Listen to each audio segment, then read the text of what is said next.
On July 18, the third plenum of the 20th convocation of the Central Committee of the Communist Party of China ended. The communique following its results speaks of the need to modernize China in order to become independent from Western technologies. Between convocations, the CPC holds 7 plenums. Traditionally, the third of them is devoted to economic issues. But as experts note, everything changed with Xi Jinping becoming a president. After he began to lead the Communist Party, such events began to serve only to strengthen his power and promote his policies.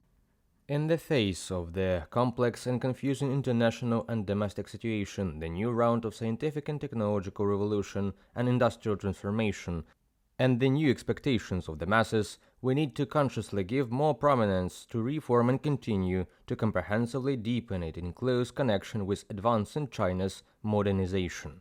From the text of the communique of the third plenary session of the Central Committee of the Communist Party of China, on the Xinhua News Agency website.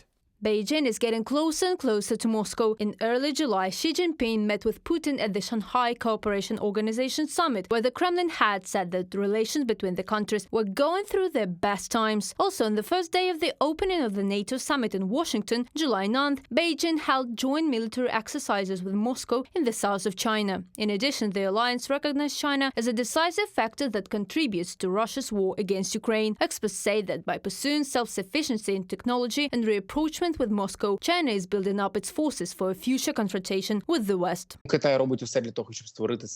China is doing everything to create systems that would allow it to avoid any pressure. We see what is happening at the level of the SCO, BRICS, because the SCO is the formation of a resource military alliance, and it now has Belarus at its border. That is, China is already on the border with Ukraine. China is already on the border with NATO.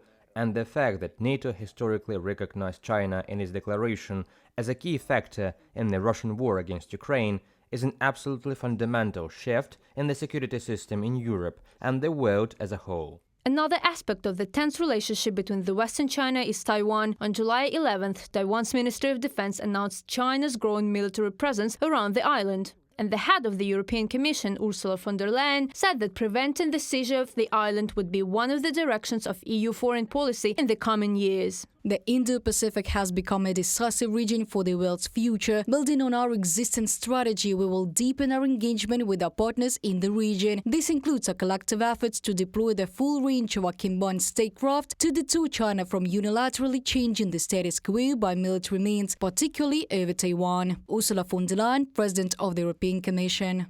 On March 20th, in an interview with Bloomberg, the head of the U.S. Indo-Pacific Command, John Aquilino, announced a record buildup of China's military and nuclear arsenal since World War II. The country's defense budget has grown by 16% over the past few years, now standing at $226 billion. The admiral also notes, during its exercises, the Chinese army rehearsed the encirclement and blockade of the island. According to Aquilino, the combination of these factors suggests that China is preparing for a confrontation with Taiwan in 2027. Reported by Halina Babenko, Andriy Dmitrenko, UATV News.